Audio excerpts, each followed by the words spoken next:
ছাড়া যে চারাগুলো ওইগুলো কিন্তু ঠিক এইখান থেকেই শুকিয়ে মারা যায়। মালচিং পেপারের এখান থেকে যখন তাপটা বের হয় তখন কিন্তু এখান থেকে গোড়া শুকিয়ে মারা যায়। আসসালামু আলাইকুম, সবাই কেমন আছেন? অনেকেই কিন্তু আমার মরিচের প্রজেক্ট দেখতে চেয়েছিলেন, তাদের উদ্দেশ্যেই আজকের ভিডিওটা করা।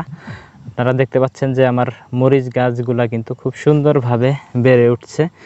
আর এইখানে কিন্তু আমি 8% জায়গায় মরিচ চাষ করেছি এয়ার মালিক সিডসের সুপার হট এবং কি এয়ার মালিক সিডসের বিজলি প্লাস 2020। তো এখানে মিক্সিং করা চারা আছে, আসলে আমি বলতে পারতেছি না যে এখানে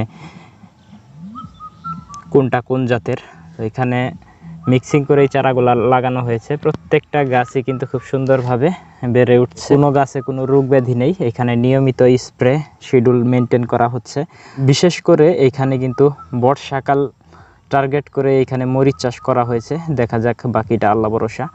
তো এইখানে মালচিং পেপারে স্মার্ট পদ্ধতিতে সিঙ্গেল বেডে কিন্তু মরিচ চাষ করা হয়েছে। এখানে কিন্তু আমি 3 ফিটের মালচিং পেপার ব্যবহার করেছি। এখানে বেড করা হয়েছে 26 ইঞ্চি এবং কি ড্রেন করা হয়েছে 26 ইঞ্চি। তো আপনারা কিন্তু এইভাবে মরিচ চাষ করতে পারেন। একটা চারা থেকে আরেকটা চারার দূরত্ব কিন্তু এখানে রাখা হয়েছে 18 ইঞ্চি। তো বর্ষাকালীন মরিচ চাষ করতে গেলে অবশ্যই উঁচু জমির প্রয়োজন। এখানে কিন্তু মোটামুটি আমার এই জমিটা পর্যাপ্ত পরিমাণ উঁচু। তো উঁচু থাকার কারণে এখানে মরিচ চাষটা করেছি। এখানে যদি পানি আসে তাহলে কিন্তু আসলে সারা বাংলাদেশেই পানি আসার সম্ভাবনা থাকে। তো এই পাশ দিয়ে কিন্তু মরিচ চাষের বিশেষ করে ড্রেনটা রাখা হয়েছে। আর এই পাশে আমার একটা নিচু জায়গা আছে, সেই কারণে কিন্তু এখান দিয়ে ড্রেন করে নিচু জায়গায় নামিয়ে দেওয়া হয়েছে। তো বেডের যে নালা, এই নালা থেকে কিন্তু ড্রেনের করা হয়েছে, এটা কিন্তু অনেকটা নিচু করা হয়েছে। কারণ জমিতে যে নালা করা হয়েছে এই নালাতে যদি পানি জমে তাহলে কিন্তু গাছে ক্ষয়ক্ষতি হওয়ার সম্ভাবনা থাকবে, সেই কারণে কিন্তু এই পদ্ধতিটা অবলম্বন করা হয়েছে। তো প্রত্যেকটা গাছই কিন্তু খুব সুন্দরভাবে বেড়ে উঠতেছে, শাখা প্রশাখা নিচ্ছে। শুধু একটা গাছ না, আবার কিছু কিছু গাছে কিন্তু ফুলও দেখা যাচ্ছে। তো এখানে ঠিকঠাক মতো পরিচর্যা করা হচ্ছে। ইনশাল্লাহ এই প্রজেক্টের প্রতিনিয়ত আপডেট দেওয়ার চেষ্টা করব আপনাদের মাঝে। তো সে পর্যন্ত সবাই ভালো থাকবেন আর আমার প্রজেক্টের জন্য দোয়া করবেন। প্রজেক্টের গাছে কিন্তু শাখা প্রশাখা নিচ্ছে, যেই পাশে কিন্তু অলরেডি ফুল চলে আসছে। আর বিশেষ করে আপনারা যারা এই সময়টাতে মরিচ চাষ করবেন অবশ্যই একটু বয়স্ক চারাগুলা লাগানোর চেষ্টা করবেন। আমার এই চারাগুলার বয়স কিন্তু আজকে 50 দিন। তো এখানে জমিতে লাগানো হয়েছে মোটামুটি 38তম দিনের কালে। তো এই চারাগুলা কিন্তু খুব হার্ড চারা। এখানে একটা চারাও আমার মায়ের যায় নাই।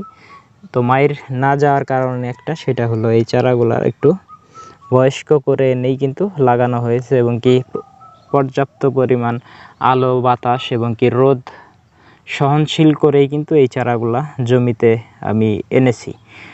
তো আপনারা চাইলে এইভাবে করে কিন্তু চাষাবাদ করতে পারেন। বিশেষ করে এই চারাগুলা কিন্তু আমি নিজে উৎপাদন করেছি আমার বাড়িতে সিডলিংটের মাধ্যমে। যারা আমার নিয়মিত ভিডিও দেখেন তারা অবশ্যই জানেন। তো সেই চারাগুলা এখানে দেয়া হয়েছে মোটামুটি আলহামদুলিল্লাহ ভালোই। চারাগুলার বয়সের দিক দিয়ে বেশি হলেও চারাগুলা কিন্তু খুব সুন্দরভাবে বেড়ে উঠতেছে। তো আপনারা অবশ্যই একটু বয়স্ক চারা নেওয়ার চেষ্টা করবেন। যারা নার্সারি থেকে চারা নেবেন তারা অবশ্যই দেখে শুনে চারাগুলা নেবেন। যেগুলা হার্ডেনিং করা চারা ওইগুলা নেওয়ার চেষ্টা করবেন। তো হার্ডেনিং চারা যদি না নেন তাহলে কিন্তু খুব সমস্যার সম্মুখীন হবেন। সেটা হলো বিশেষ করে যখন রোদ উঠবে তখন কিন্তু আপনার যে হার্ডেন ছাড়া যে চারাগুলো ওইগুলা কিন্তু ঠিক এইখান থেকেই শুকিয়ে মারা যায়। মালচিং পেপারের এখান থেকে যখন তাপটা বের হয় তখন কিন্তু এখান থেকে গোড়া শুকিয়ে মারা যায়। তো আমার এখানে কিন্তু ওই সমস্যাটা নাই, কারণ একটাই, সেটা হলো এই চারাগুলো হার্ডেনিং করা। এই চারার পর্যাপ্ত পরিমাণ বয়স হয়েছিল, তারপরে কিন্তু এখানে আনা হয়েছিল। তো যাই হোক, আপনারা যারা মরিচ চাষ করবেন অবশ্যই এই ট্যাকটিকটা অবলম্বন করবেন। ধন্যবাদ সবাইকে, আল্লাহ হাফেজ।